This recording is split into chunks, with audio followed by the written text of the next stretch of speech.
Caregiving for someone who can no longer take care of themselves? Are you overwhelmed?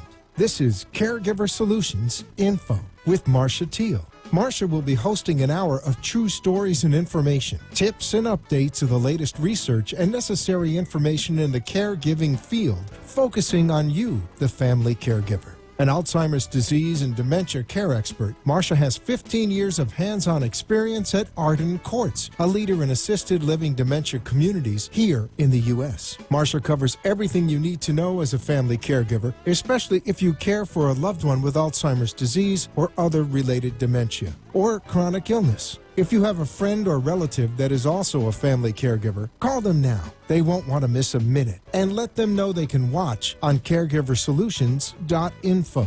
And they can listen on WNN 1470 AM in South Florida or nationally on the iHeartRadio app.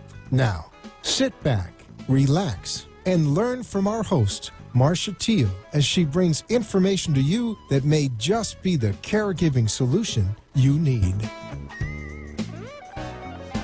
Hi, everyone, and welcome to Caregiver Solutions Info Show. I'm so glad you could join us today. This is a show just for you, caregivers, especially caregivers that take care of someone that can't take care of themselves, someone that perhaps has some form of dementia.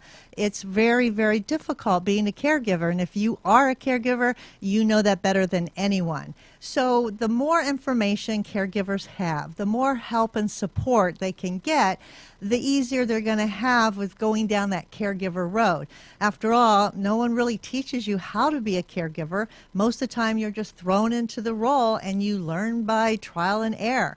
So this show was created as an extra resource for caregivers to learn about it in the comfort of your own home, watch us live stream, listen to us on the radio, and get that information that you need. So I'm glad that you're here, and if you know someone that doesn't know about the show, you might want to go ahead and let them know to tune in too, because we do offer lots of great advice from professionals that we have on the program. So we're still battling COVID. We're still in it. Things are starting to get a little bit better. Vaccines are being taken and given, and people are starting to feel a little bit safer. So it's really, really hard. And, it's something that we all are having to deal with, on top of everything else as a caregiver we have to deal with. So it got me thinking about some things the other day. And I was watching the do-it-yourself show on television when we have TV time and we're isolating and social distancing. And I realized a lot of people like the DIY, do-it-yourself. They're do-it-yourselfers. And that's fine for lots of things, especially when it's something that can easily be tackled, a little problem, something to fix. So if you have an air conditioning that needs a filter change, most people can handle that. That's a DIY. It's not too hard to change a light bulb, put in a new air conditioning filter. However, if your air conditioning goes out and you have no air, that's a little more difficult, especially if you're not, a certified air conditioning repairman. So in a case like that, if your air goes out, you're going to pick up the phone and you're going to call the AC man. If you come home and your floor is filled with 2 inches of water and you have a busted pipe, you're going to call the plumber, because those are things that normal people just don't have the skills to handle. And so, as we get older and we need things to be done, we call the professionals. We call them up and, we age, we get sick, we're going to call our doctor. We have specialists. We have our primary care. Things get a little worse, we're going to call the specialists and go see them. Then we have more life problems. And as we age, as things change, as we change, as maybe dementia comes into the picture, or family dynamics, or dysfunctional families, these are situations that a DIYer can't really handle themselves. They're not equipped to handle it. And so we need professional help. And not everyone recognizes that there are certain situations that we shouldn't tackle all by ourselves, that we should call and get professional help. Well, today I'm glad to tell you that we have one of those such professionals right here with me in the studio, and we're going to be talking to her today about the things that she helps people with when it comes to life's problems. So I'd like to welcome Jill Poser. Thank you for being here, Jill. Jill is the Director of Life Care Planning with ADVOCARE Geriatric Care Management, and Jill is herself a certified geriatric care manager. So Jill, I'm so excited that you're here today. You've been doing this a long time, helping people for many, many years. You're one of the best in the business. So I want to just start out and ask you, for people that really haven't heard of that term before, a life care planner, what does life care planning actually mean? What is it? Okay, so great question, something I could talk about for a long time. So life care planning speaks to the use of money as care needs are changing. So oftentimes when we get to a certain place in our life, particularly when we're in the retirement phase, and we've planned for retirement and we have our little buckets where the money's going to go, and then all of a sudden there's a curve. And the curve could look like someone has a diagnosis that they weren't anticipating, and we'll use dementia as the diagnosis, dementia of the Alzheimer's type, or frontal temporal dementia, or something that's on the rise is Lewy bodies dementia. And so now the way that families have been using their money in their retirement starts to change. They may need to modify their home to stay in their home safely. They may need to have caregivers in the home. Maybe they don't have long-term care insurance, or they do, but it's not enough to cover what they need in the day-to-day. So now the way they're using their money, their budget completely changes. And if there are two of them, for example, and the husband has dementia, but the wife is perfectly capable of managing her own affairs, how does she go on with her life and have her needs met and still anticipate the future that she may have more, in needs that they have not yet anticipated? So it's around, as we say, the use of money in relationship to changing care needs in the context of a family's financial wherewithal. Wow. Yeah. That sounds pretty complex if you start thinking about it, and it is life-changing when someone gets ill, or they have a diagnosis that they weren't expecting, or they have anything, an accident, anything, whatever happens, that life is just going to hit us sometimes, blindside us to something. And we don't know what to do. We're kind of left like with deers and the headlights in the eyes deer of in a deer, headlights, sort definitely. of like, what do we do now? What happens? I don't know what to do. What's next? And I talk to families quite a bit about their changes in their life and how they feel so overwhelmed and lost and not knowing how to take care of certain things. And it's a whole nother world in what you do, and so it's hard for an individual to know all that information. So as a professional in the field, you can provide all of that help and expertise to people and make their job, or make their life easier with your job. Well, I mean, for sure, because at the end of the day, when you are facing any kind of change, and it may not even be at this time in your life, but at any time in your life, when life throws you a curve, you have to reframe, refocus. And so it's not any different at any other time in your life. It's just that at this time in your life, particularly as you're getting older and you're facing challenges that you could have just never imagined. I tell children, adult children all the time, just close your eyes for a minute and imagine you woke up today, you're 85 years old, you're walking at a much slower pace, it's harder to get up, it's harder to find your place in a chair, it's harder to comprehend everything that's happening around you. And now let's add to that you just have this life-changing diagnosis that's been told to you, and you just don't know where to go with all that. Your husband now is not, it's clear that your husband is no longer that person. Someone has clarified to you what you're seeing every day with your husband. You're not imagining, this is really what's going on. And life has now turned on a dime. And you just don't know where to go with all that. And most of the time when you paint scenarios for family members, right, and they have to put themselves in the shoes of the person who's experiencing these changes, it gets very silent on the other end of the phone. It's overwhelming to be that. And until you're sitting in the shoes of anyone at any time in life, right? Until you experience something yourself, you can't really say that you know what that feels like.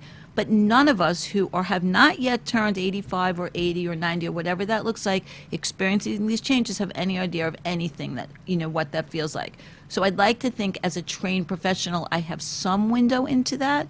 And even in the window that I have, it's still not the same as what it is for that person. So, I think the grace in what we do is that we do our best to honor whomever that individual is in the place that person is in the most kindest, softest way we can. I think that's typically the goal of what we do. Wow, that sounds good. But let me ask you, Jill. Sure.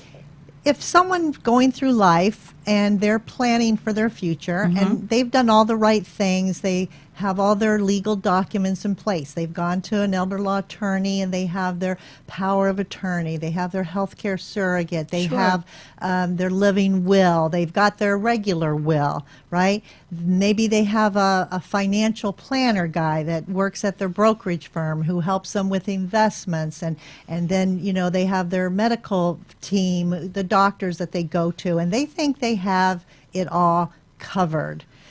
Somebody like that, would they still need the services of a life care planner in any case, or would they be covered by all these individual people? That's a great question. So I would say that it depends on the family, and it depends on the support system around the family. And it depends on what an individual is capable to manage. So I would say that in some respects, yes, because it becomes a lot to now manage all of those pieces together when you're used to, let's say, having been a couple. Or let's go to, there's another category that's being looked at quite specifically, which is calling the solo ager. And now you're doing this by yourself, okay? And now you've had a change in life circumstance. And perhaps it's not dementia. Perhaps it's congestive heart failure or COPD or a cancer diagnosis. Life is now different. And the way you're living is different. That your needs at home are different. How you're using your money is different. You go to the doctor. The doctor's now giving you this diagnosis. You have not heard one more word that the doctor has said to you. So in the way we come to practice at ADVOCARE is we have two teams and we work together. So we have a clinical team made up of registered nurses that are nurse care managers, and so they advocate for our clients on the medical side. And then our life care planners that are all at a graduate level, either in gerontology, social work, or care management, so also, credentialed to be in this space. They hear it from a different point, right? They hear it also in terms of, okay, all these things are happening, and so, we're looking at all the transitions and navigating financial matters and so on. Then it's the mix of both together that brings you to the whole. You're never the one thing at a given time. You're many things happening at the same time. So it's the interaction of those two parts that bring us to a conclusion for our clients. So what I hear you saying is even though someone may have all those professionals lined up on their side to help them, somebody might need a coordinator, like a Definitely. life care planner, to coordinate all those services from all those professionals because it would, like you said, it would be difficult for a person maybe, being a caregiver that's too overwhelmed or having a diagnosis themselves to I got to call the doctor. Oh, I got to call the lawyer. Oh, I got to call the financial guy. Oh, I got to call, to make all those calls and maybe even getting mixed messages or different information about what they should do because all of those professionals are not talking to each other. So it sounds like a care planner such as yourself could take the lead and work with the client or the person who needs the help and manage all of that for them and work with those people that are already in place. Is that about right? Yeah, so in the life care planning side where we had it actually over the last couple of days, a husband and wife, and unfortunately he has he has a lot of anger issues, and historically, and he has a diagnosis of dementia of the Alzheimer's type. Oh, gosh. Okay, I want to hear this story because this is a true life story that you're dealing with. Yes, it is. This is a case that we are dealing with. We're going to go to a quick commercial break, but come right back because we want to hear the story that Jill's going to tell us about her life care planning skills. We'll be right back.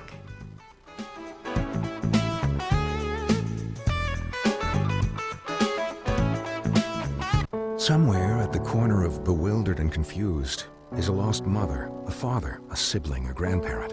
Wandering is a common symptom of Alzheimer's or related dementias and can often make those who care for a loved one feel just as lost. If you're looking for a place that's safe and secure, look to Arden Courts. Memory care is all we do. We know, we understand, we can help. To learn more, visit arden-courts.com. Arden Courts follows equal housing opportunity guidelines. You are listening to your host, Marcia Teele, an Alzheimer's disease and dementia care expert on caregiversolutions.info. If you have a question or wish to share a story, call into the show at 888-565-1470 and talk with Marcia. Now, back to Caregiver Solutions. We're back, and my special guest today is Jill Poser. Jill is a geriatric care manager, a certified geriatric care manager, and she's also the director of life care planning with ADVOCARE Geriatric Care Management. So she's here talking about what a life care planner does, what they can do to help families. And Jill, you were starting to tell us about a real story that you're working on, helping a family, Yes. And something that involves dementia. Can you share that with us? Sure. So, and this will show you the power of working as a team. So originally when we were brought in to, help with this matter, the wife had called and she was very anxious, and she called multiple times and really couldn't even get her words out as to what she needed. She was really anxious.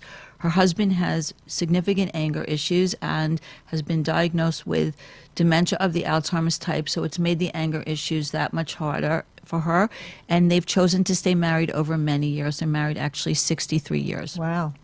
So subsequently, I went to visit with her, and this was even during COVID, and COVID has made it that much more difficult for many of our families, particularly because of the social isolation and, not having as many outlets. So issues that, a family member could have handled a little bit better because they had a way out of the house. Now it's just the two of them, so it just is that much more complicated.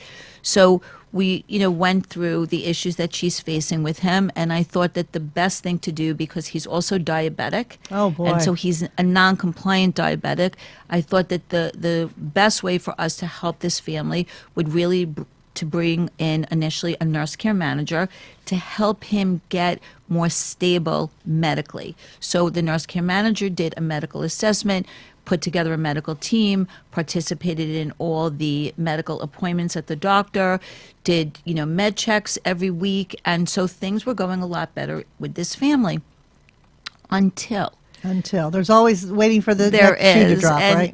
the until in this case is that he was no longer able to drive. And when this man realized that he had lost his independence and he failed the test 3 times, he was never going to be able to drive again, and so the car was taken from him. And that made him even more angry. He couldn't control his anger, and his anger really unleashed against his wife. And so what boy. happened is they started to have words with each other, and he pushed her. And he had never physically harmed her before. He would be more verbally abusive toward her. Mm-hmm. So he pushed her, and he pushed her really hard, and she hit the floor, she hit her head, and she was bleeding everywhere. Oh, no. The police were called, and because there was blood at the scene, they arrested him. Oh, no. So now he landed in jail, and now life care planning steps back in, right? So now just having a nurse care manager would not be enough in this instance. And so now we had to deal with getting and the son, actually, this is crazy that this even happened. The adult son happened to have been here in town when this actually occurred. The mom was able to call her son, who was out jogging. He came racing home. He called 911. The police came. The father was taken to jail. I immediately called a guardianship litigator because I knew that we were likely heading toward a guardianship in this matter. The guardianship litigator helped us to get to a criminal attorney because now we had a criminal case involved. But the man has dementia, right? I understand. So now because he hit his wife, there was blood. Okay, so now this all starts to happen. Okay, let's add to the fact that now the money that they thought they had to take care of the two of them now is going to be split between the two of them because now he's going to be removed from the home. He's going to be put in memory care. She's now going to have to maintain her own household. So now the monies that would have been potentially good for the two of them to live the rest of their life now, and they have no long-term care insurance. So now we have to call for a meeting, okay, of all the professionals, including their financial advisor. Okay, how do we deal with the use of money? Are they, what are their income streams? How are their assets titled? Okay, so now and then added to that, we all thought that we were going down the road of Medicaid planning, and we had their elder law attorney involved. But then we couldn't plan for Medicaid because most of the assets are titled in the husband's name. So now the whole plan changed. So the whole point of having somebody in life care planning who knew to start putting all these pieces together, call for the financial meeting, get the guardianship litigator, get the family back on track, help the son to be able to move in the direction to become the family guardian and help take care of his dad, and also as the power of attorney for his mom, maintain his role as power of attorney. So, and then bring the nurse care manager back into the scene because the nurse care manager helped to substantiate where this man should be placed. Should he go to memory care? Should he be in assisted living but in a locked unit? So that's the power of the teaming in the way that we do it, which is we're a full service life care management firm, and that's the differences between life care planning and nurse care management. So I know that did sound very crazy, but it actually just happened between yesterday and today, to tell you the truth. So it's been a little crazy over the last couple of days, actually. You touched on every possible bad scenario. And that is what happens in some of our, with some of our families. We've learned over time, especially in life care planning, how to navigate more complex matters. And, what I saw over the years, way back when I really started doing this, is that, people who have even made amazing choices in their life get to a place when something changes and they're just not thinking as clearly. It's overwhelming. They are frozen in time. And sometimes even in having loving family members, it's too hard to do it with your own family. Sometimes you can't tell your truth to your daughter or your son, not because you don't love them, but because it's just not the way the relationship is managed, right? You need your own person to be able to talk to. And especially when it comes to, matters of finance or, with some of our couples that, they're of a certain generation and, typically, I'm sure you've heard this many times that, the husband's been in charge of their finances and they're not really, the wife hasn't been that equipped to manage all these issues. It's really overwhelming. Mm-hmm. You need someone to help you. So I'm a big believer, actually. Well, that's an amazing story, true life story. I'm sure that things like that happen, every week. More than you can imagine. Probably. And I was thinking about the son who came down for a visit and saw all of this. And I was wondering maybe what was going through his mind. Did he think it was a blessing or a curse that he actually happened to be in town? I think he felt a little of both, actually. I think that he was relieved because they've been dealing with anger issues and a lot of acrimony as a couple for, many years, right? So to be the son of that, of that couple has not been the easiest either. So in a way it was relief, like now it's going to be settled. And then on the other hand, it's very painful to have been at the scene of what they considered a crime scene, to see your mother on the floor laying in a pool of blood. So we've also had to, help him to, really keep him propped up and how to think about this. And, we're not psychologists. We're not looking to be a psychologist, and probably he's going to need to, talk to someone when this settles down a little bit. But I think we're all trained enough to really be in the moment with people and in where they are and let them have their moment, because it's a lot. I mean, it's just a lot. And the son was willing to take on that role Yes, of a family guardian? Yeah, and it's an interesting role, and it's one that we have naturally gravitated toward in doing life care planning, where we are not professional guardians. And what we've discovered over time is that there are guardianship attorneys who have asked us, would we consider to be guardians? And we're not trained to be professional guardians. But there is a role, particularly in what we do in life care planning, for family members who choose to become family guardians. And the courts seem to like that role because there's a vested interest on the part of the family member. So it's no different than the adult child who calls us at ADVOCARE and, same fact patterns for their family, but it, obviously it's a little bit more complicated, and, they don't know what to do, right? So it's the same role we play for any family. It's just that now we're working with them, in tandem with the court. And it's proven to be very helpful. So we call it the same thing. I guess you can say we're like the family representative for family guardians, but the same fact patterns as when it's an adult child. So, quick question in Sure. this case. If there was a power of attorney involved, let's say the son maybe had power of attorney for his parents, would have sufficed, or is it still necessary to do the guardian thing? Or maybe there wasn't. Okay, the so legal- there was actually, and the elder law attorney, how we know this family is we referred this case by the elder law attorney who had done all their estate planning with them and had prepared them in the event that they would do Medicaid planning. But the issue here was now we also had a criminal case, right? This man, this man also has dementia. He was not so willing to just accept what was going to be the situation. So now, if he's not in agreement, he's only going to give authority. If, he can give you the authority, he can rescind the authority.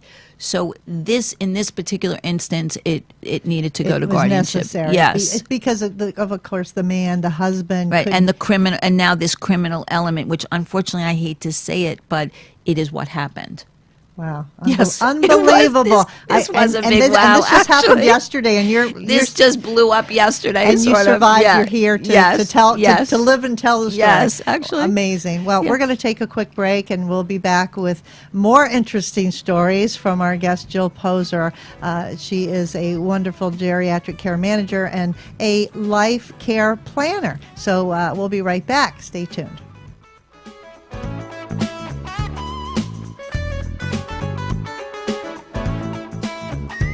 Arden Courts is not just a place to live, it's a place to call home. Residential living combined with quality caregiving. This is the philosophy behind Arden Courts. Communities created exclusively for individuals with Alzheimer's disease and related dementia who would benefit from a safe and structured environment. For additional information about any of the unique services Arden Courts provides, call 888-478-2410 to locate a community nearest you. Inquire about our educational seminars, resource library, or support groups, or simply feel free to ask questions you may have about Alzheimer's and related dementias. At Arden Courts, we know, we understand, and we can help because memory care is all we do. Remember, call 888-478-2410 for additional information about any of the unique services Arden Courts provides. You are listening to your host, Marcia Teele, an Alzheimer's disease and dementia care expert on caregiversolutions.info. If you have a question or wish to share a story, call into the show at 888-565-1470 and talk with Marcia. Now, back to Caregiver Solutions. I'd like to take this opportunity to thank our national sponsor, Arden Courts Memory Care Community. Arden Courts is a leader when it comes to memory care. They have about 50 assisted living, memory care only, all across the United States, and 10 of them here in Florida. Arden Courts is there for the family. They're there for the caregiver. They're there to help in any way they can with lots of resources and support groups and seminars, although now they're virtual, but they're still seminars for people to learn a lot more about caregiving and about dementia in particular.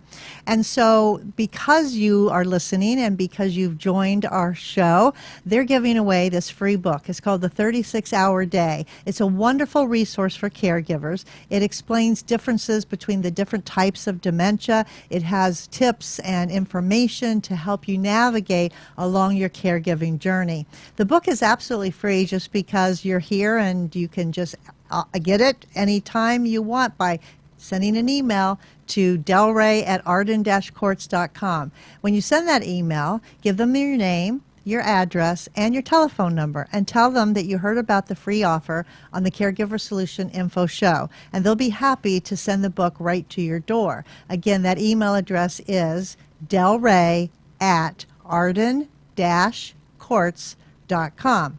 So I highly recommend this book. If you don't have it, you can get it for absolutely free. And if you know somebody that could benefit from it, it makes a wonderful gift, and they'll be really happy to receive this. So call today, or you can just send an email. It's that quick. All right. So right now in my studio with me today is Jill Poser. Jill is the Director of Life Care Planning for ADVOCARE, Geriatric Care Management. And we're talking about what life care planning is and when somebody would need it. So Jill, you were telling me this like unbelievable story, but in your world it happens more often than not, right? And you know that's like a scenario that's just crazy. I mean, things were happening, one thing after another, compounding the problem, right? So it got me thinking also, now with COVID, we're still in it, we're still dealing with it, although, you know, it's been a year. But I was wondering, how have you seen COVID affect any of your clients, and how has COVID affected the way you do business and help your clients? Okay, so great question. So the first part of the question, how has it affected our clients? I would say that one of the biggest issues that we are facing is social isolation and the impact that it's had on, you know, many of our clients. So one that comes to mind, we will refer this lovely woman by her financial advisor. Her husband had passed away a year before COVID. And so she was just getting the hang of being on her own and her new normal. She was feeling lonely. She decided to get a small dog that has been a godsend to her. Okay. And she has 2 children, and her children live out of state, but she chose to stay in Florida because it's easier with the weather. She's developed a lifestyle here. So she felt really good. And then COVID hit, and we all went into isolation, and she was living by herself, you know, with her little dog. And as I said before, thank goodness she had the dog. So time went on, you know, for all of us, and she felt, you know, really super lonely and very overwhelmed by the loneliness.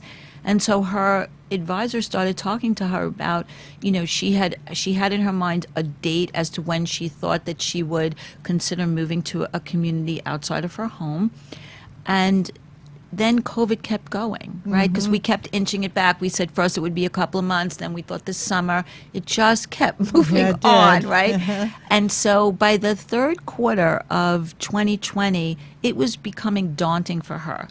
So her advisor convinced her that it would be a good idea for us to meet. And so, you know, we masked up, and I went to her home, and, you know, we sat together in her living room, and her little dog, God bless, was part of our meeting, you know. And she, you know, so I just was asking questions just to engage in conversation and get to know her. And as soon as I would give her a leading question, she, you know, had very significant answers, and this is a completely intact woman. She does not have cognitive impairment. And she would go on, and she would divert to many other subjects, and, you know, I would just give her time to you know, to speak. And let's say she would talk to me for like 5 minutes, and then all of a sudden she would look at me and she'd say something like, "I'm talking a lot, right? I'm really talking a lot to you. Jill, do you think I'm crazy? Does it seem to you like I'm crazy?" And I said, no, you're not crazy. You're just lonely. You're really lonely. You're missing the social interaction. Okay. I'd ask, she'd say, okay, and we'd laugh, and she said she'd feel better. Then I'd ask her something else, right? We'd engage in further conversation. And again, the same thing would happen. She would just take the ball and run and just keep talking to me.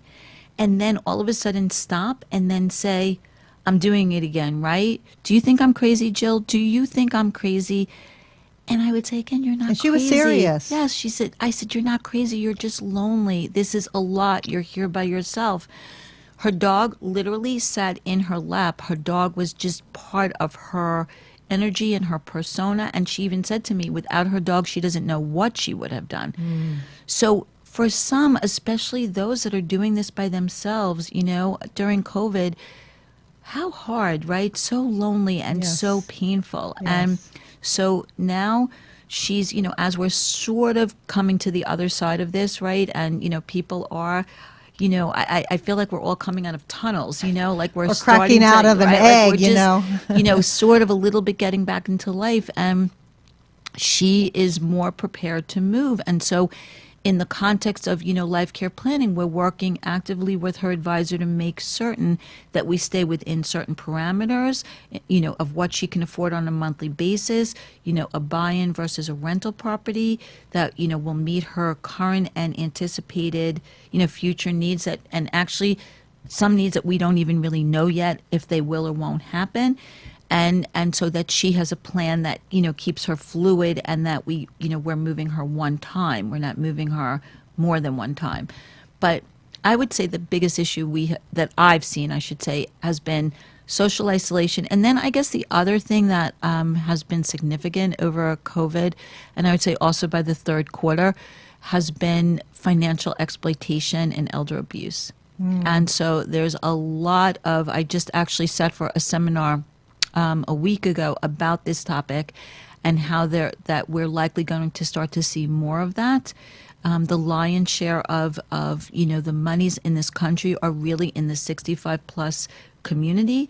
And this will be the first time in history that this age range has more money than the other generations.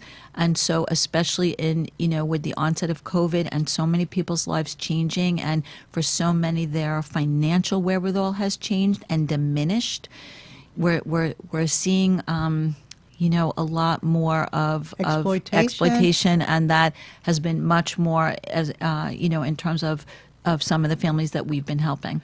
Well, that's interesting you say that, because every night practically on the news they're talking about a different scam and warning seniors about all these scams, and unfortunately the scammers are taking advantage of the fact that we're giving shots, there's vaccines, and they're using that to say, hey, if you pay this, you can get the shot, you can get it at the head of the line, and you can pay for it, and people are believing them, and people are giving all kinds of money just so that they can get this vaccine before anybody else or before something happens to them, getting the virus.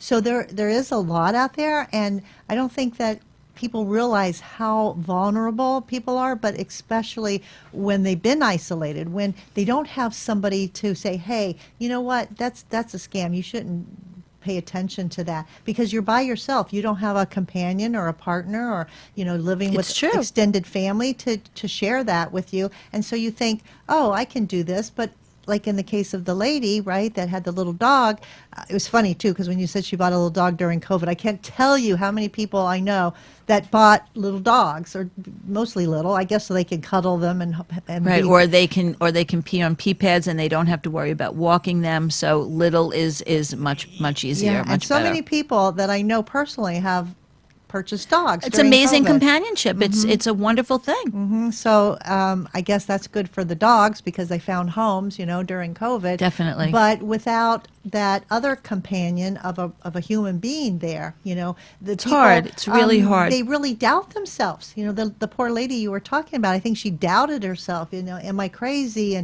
And she was really serious about this, and kind of affected her mental capacity to maybe make decisions questions or to know what was right and what was wrong Yes. and all that. So, yeah, I can see where that definitely would help, having someone to sort of guide you. I mean, and that's what you're doing. You're guiding her and helping her. The second part of your question, how did our practice change? Yes. So at the beginning of COVID, if you remember, we were all frozen, right? The world came to a halt. Yes. And so it was really scary for everyone. And in the medical side, imagine, right? It's not that emergencies stopped happening or that, people were no longer having changing diagnoses.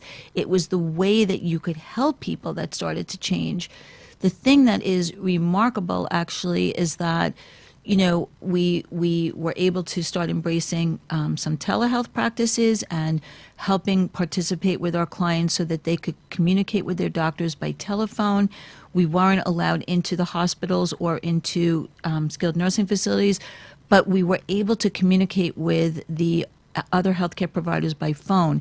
Nurses are trained to ask questions, from a medical perspective. So what a comfort to families who are sitting and floundering on telephones waiting to get answers, and they don't even know the appropriate questions to ask. Right. So initially, it really changed in terms of access, right? How you could help your clients. I would say that became the biggest change I think I saw in the medical piece, and then how to navigate, in the context of these limitations.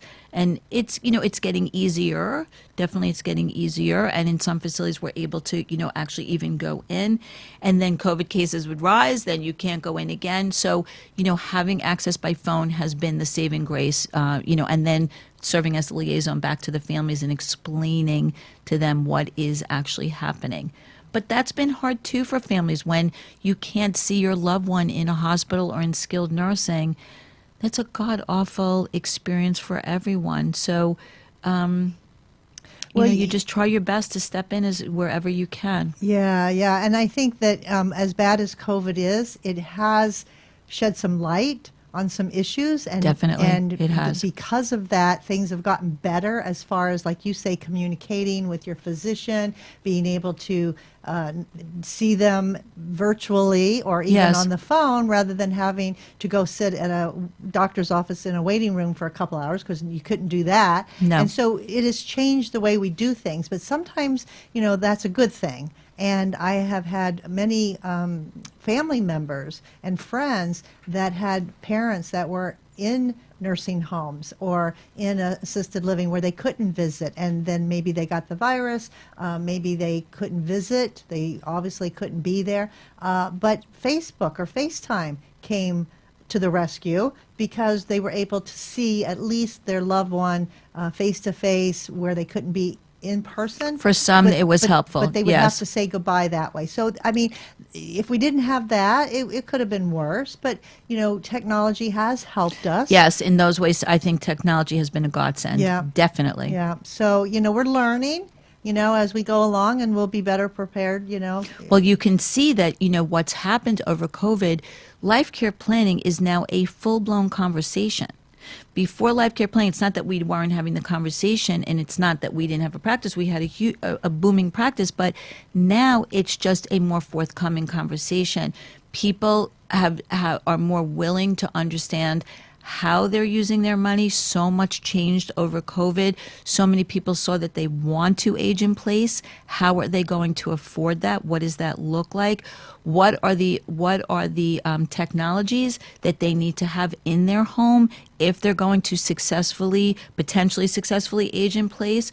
So all of these things have become conversations, and it'll be amazing to see the new technologies that come out of this, and the new products that are going to come out of this. I think you're only going to see that we're only at the beginning of it, actually. Yeah, I think so. We're going to take a quick break, and we'll be back with more. Stay with us.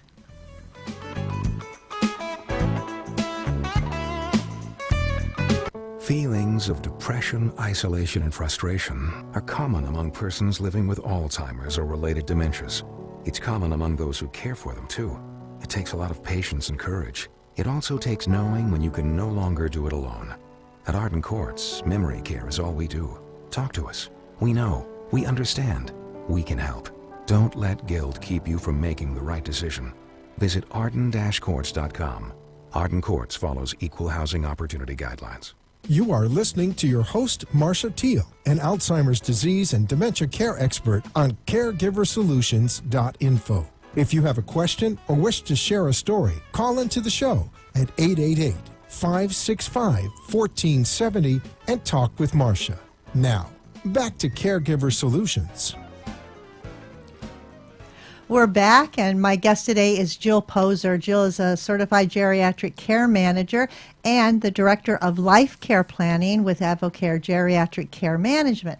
This has been so great talking to you, Jill, thank you so about much. all of these issues that people are having. I mean, they had them before COVID, but now with COVID, it's even gotten More. worse. And how a life care planner can help navigate and make things better, right? So I love the stories. I love how, the success stories that you're having, helping people.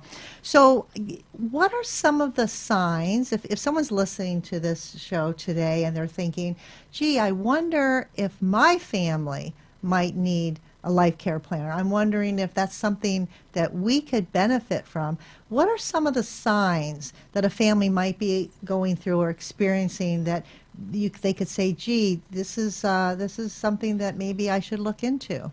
Okay, great question. So if there's been a change in life diagnosis, that is to me, that's the first sign that you need to look at life care planning, because it's really, as I said from the beginning, it's all about the use of money as people's care needs are changing. And so to be ahead of it as opposed to being in reaction to the changes is, to me, the peace of mind that you need. And it's not complicated, actually. And I encourage families that even before we meet the individual to do any kind of, face-to-face assessment, I encourage them. We have a worksheet that we use that's specifically focused toward financial matters. Let's look at this worksheet first, and it deals with, income and assets and, their expenses, fixed expenses, regardless of where they live, to understand, what does this look like? What can people afford? Because at the end of the day, I don't know how many times a day I use this expression, follow the money, right? You can wish that you can live at home. You can wish that your life will look a certain way. What can you afford to do to make your goals, a reality? And without a clear understanding of that, I don't see how you can actually put together a care plan. So in the context of what we do, so it's either there's a changing life diagnosis, somebody's passed away, and so now you instead of having two, you have one. And so there's potentially a loss of income, right? And in that loss of income, what does that look like? Not everybody is well off. Some have the blessing that they are. Many aren't. Every dollar is a dollar.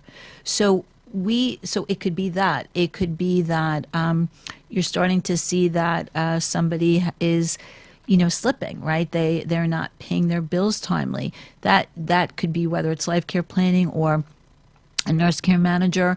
It could be either side for something like that, because now you're looking at, has there been a diagnosis? Are there any other health issues? Could it be potentially, it's not necessarily that somebody even has dementia. Is it anxiety and depression that sort of makes it look like it's dementia when it really isn't? Right. So it could be many, anything that speaks to change from what you were used to about this individual. If somebody has not executed advanced directives, your parent does not have advanced directives, but you don't feel you have the language or you don't have the relationship to your mom or dad to have that conversation on your own, that would be an amazing segue into working with somebody who's in life care planning. We can help you have those conversations. We can help you bring these issues to the forefront.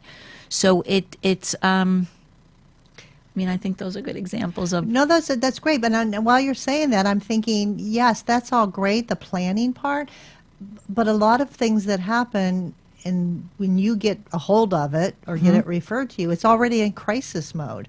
And a lot of it is, crisis that you have to deal with. So can someone contact a life care planner and say, I'm not sure if we're there yet, but if we get there, can you just be on a retainer like a lawyer? Okay, so that's a good question. We actually, on and off over the years, we've had clients like that. I would say that with the onset of COVID, that's what I was saying before, there's a little bit more energy in the direction of being proactive versus reactive. So there are some that come to us and they want, we get in for a time, things are settled, we're out for a time, maybe something changes again, we're in for a time. So yes, there's more of a vibe out there that let's look at this before we're in crisis. But it's fair to say that, it's hard to do this. It's hard to get older. It's hard to face some of these changes. And so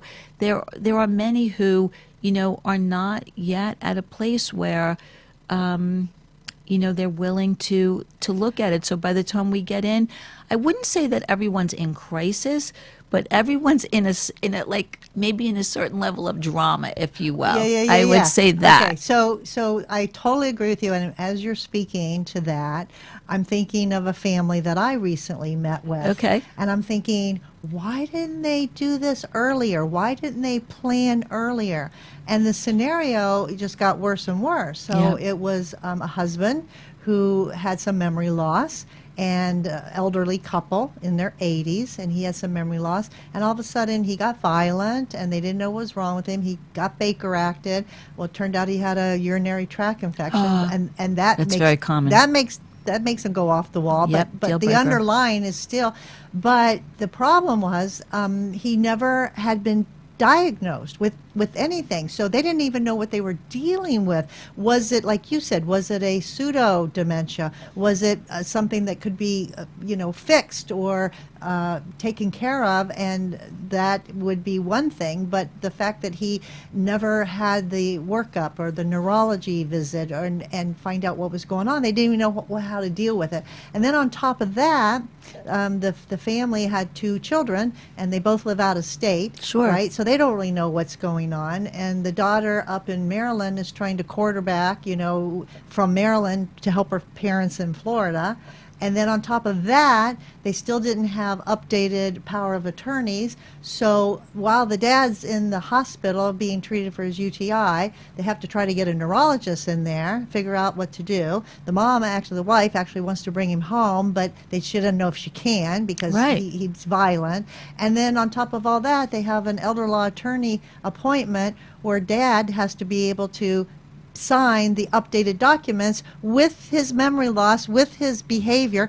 And I'm like, how is this ever going to happen? Sure. I mean, but that's not an uncommon scenario. No, it's actually. not. It is not. And so what we want to encourage people is to take care of this stuff earlier. They happen to have long-term care, but they didn't know what it covered. They weren't sure. So all of these things, a life care planner, a geriatric care manager, can help. So that leads me to ask you, okay, how would someone go about finding the right geriatric care manager? Now, you guys are here in South Florida, and you cover a lot of area down here, but a lot of people are not from here. They're up north. They're listening to this program. How would they find somebody? Okay, so there is an organization, which is the Aging Life Care Association. So you can call the Aging Life Care Association, and they will direct you to those that live in your local area. Okay.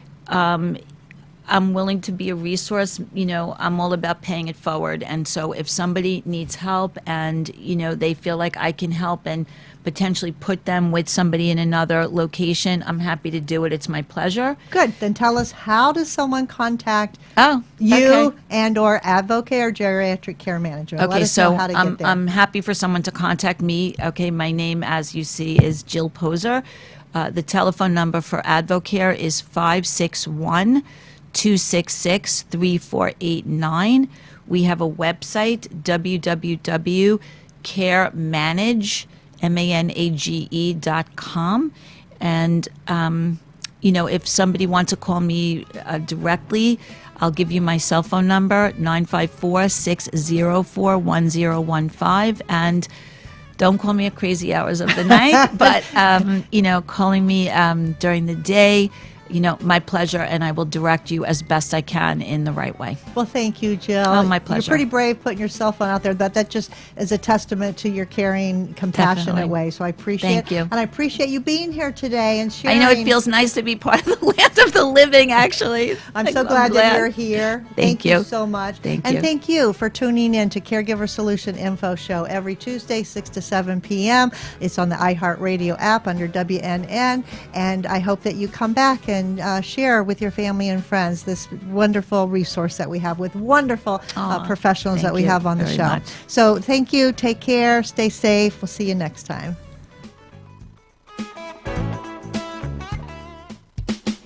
Thanks for joining us for this week's Caregiver Solutions with Marcia Teele. Join us next week as Marcia, who has 15 years of Alzheimer's disease and dementia care experience, brings you more needed information to help with the care of your loved one. This show can be seen again on caregiversolutions.info, and questions can be left on the site, which may be used on the program to help others. See you next week for more Caregiver Solutions.